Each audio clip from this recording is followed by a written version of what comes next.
So this is a Citroen C4 1.6 diesel engine, and we are going to change the timing belt on this one. It's fairly easy. Basically just need to remove the engine mount, the timing cover, replace the timing belt with the idlers and the pulleys, and then the water pump, put everything back together, and basically that's it. So first step, we removed the wheel and the wheel arch to have access to the crankshaft bolt. Now I marked the direction of the auxiliary belt, so we put it back in the same order or same way. And now here is the tensioner. Attach a spanner, open-ended spanner on this end, and pull it towards yourself to remove the tension from the drive belt. I guess that's a 19mm spanner. So here is how to do it.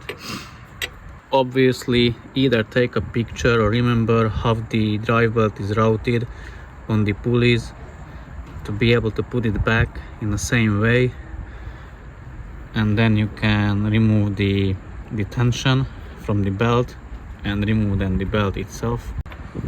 You can use a pin to put it into the hole for the tensioner so that it won't move. So 15mm spanner and a drill bit or a pin or an Allen key, whichever you have access to.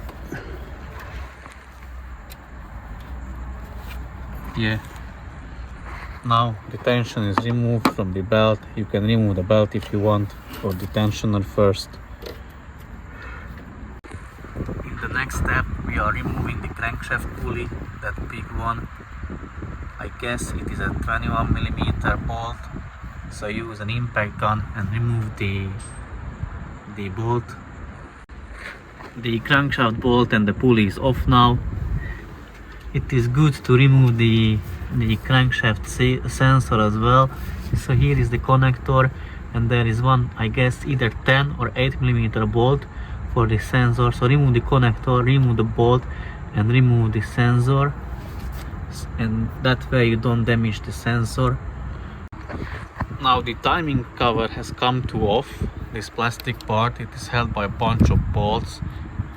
This cable needs to be moved out of the way, few pipes and a bracket here, and then the engine mount can be undone and the engine holding bracket can be removed as well, the tensioner, and we will have access to the lower engine timing cover. So that should be removed as well, and it will expose the timing belt itself. So the top and bottom timing cover is off now. I'll show you them. So this is the top. It goes on it like this. Here you have 2 torque screws and another 4 bolts. I think they are size 8. And on the bottom you have a bunch of size 7mm hex bolts, as you can see. So basically undo them, and then you can remove the timing cover, screw back the crankshaft bolt. Sorry, it's there. So screw it back, and now we need to put the engine in time. Also can remove the sensor now.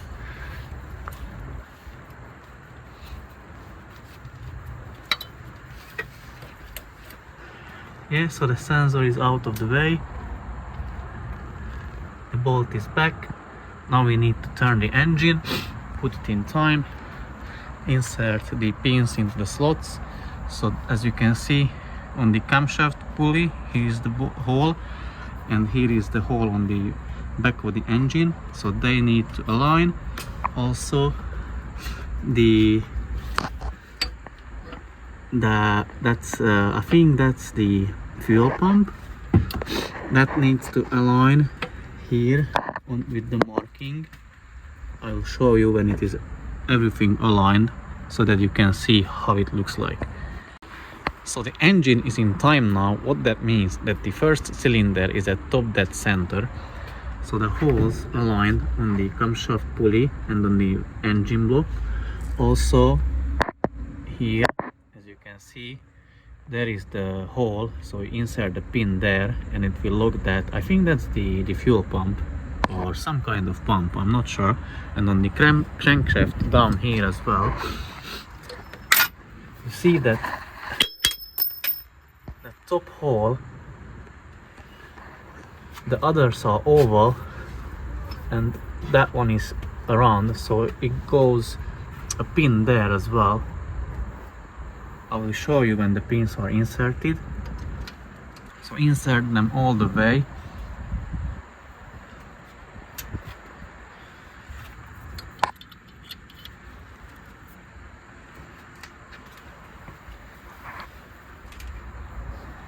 Yes, and there as well. And then you can undo the tensioner and remove the belt. Okay, the final pin is inserted, so 3 pins, 1, 2, 3. Now you can undo the tensioner bolt and slacken the tensioner and remove the timing belt. Also you can mark the pulley here, let's say this tooth you mark, and you mark the timing cover, the plastic one, so that you know if they align, the engine is in time. I'll show you that what I mean. So there are the markings on the tooth of the camshaft pulley or sprocket and on the timing cover. It can be done without the timing tools, the locking tools, but I wouldn't do it. And even if you don't buy these pins, you can use just the drill bits, put the drill bits inside to the holes and fix or lock the shafts, the crankshaft, the camshaft and the pump from moving. That's the safest way to do it. Now the tensioner is loose and the timing belt can be removed. So basically you just pull it off. I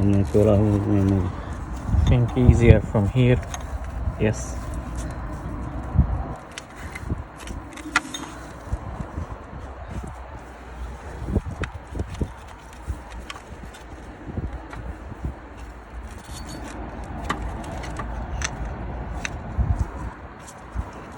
And lastly from the crankshaft pulley.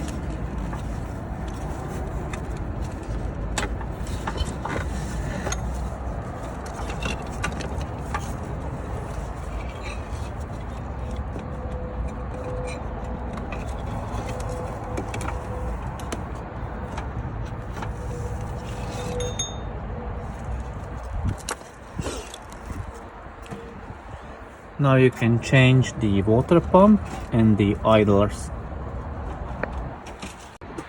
Also, when you remove the water pump, put some container underneath the car because coolant will spill out from there, and it has a special tightening sequence when how you have to tighten the bolts. And also change the tensioner, so remove the bolt, remove the tensioner, remove the nut, and then the idler, and then the water pump.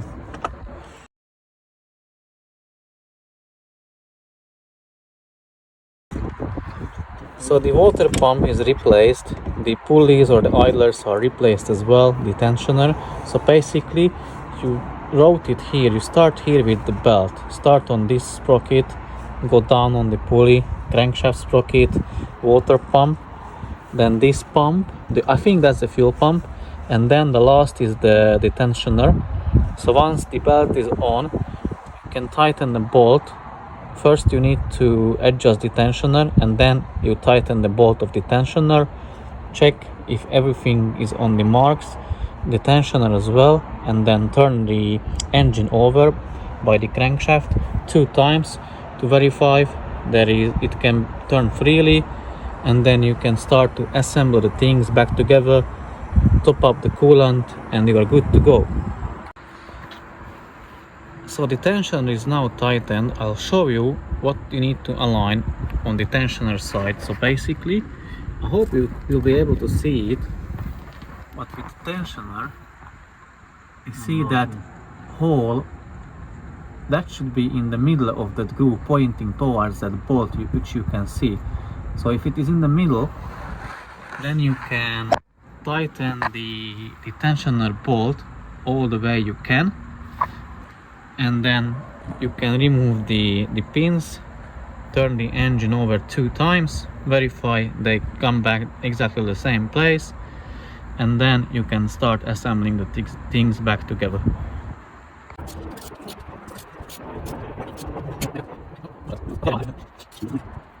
Now check with the pins again in the markings.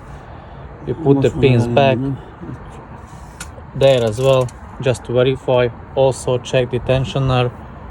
So basically with the tensioner, here you put the Allen key and put tension on the tensioner, and this notch or thing should be in the middle of this one. I cannot push it by hand because it is spring loaded, but as you can see, when you turn it with the Allen key, it will move. So you put it into the, because it's like this on the car, you put tension on it, it will be in the middle, then you can tighten the bolt and then turn the engine over 2 times, verify the markings, and also verify this one if it is still in the middle of this hole or groove or whatever that is. And if it is, you can start to assemble the things back. So the timing belt is done, it's changed, the engine mount, the bracket, the tensioner for the driver, everything is put back. The engine is lowered, so the jack is removed from underneath. We need to top up the coolant. It's enough if you add like deionized water to it, especially here in the UK, as the winters are not that cold. And then fire the engine up, check for codes, take it for a test drive, check if you've done everything correctly, and then basically you're done with the job and good to go. So this was it from me for today. Thanks for watching and see you in the next one. Bye.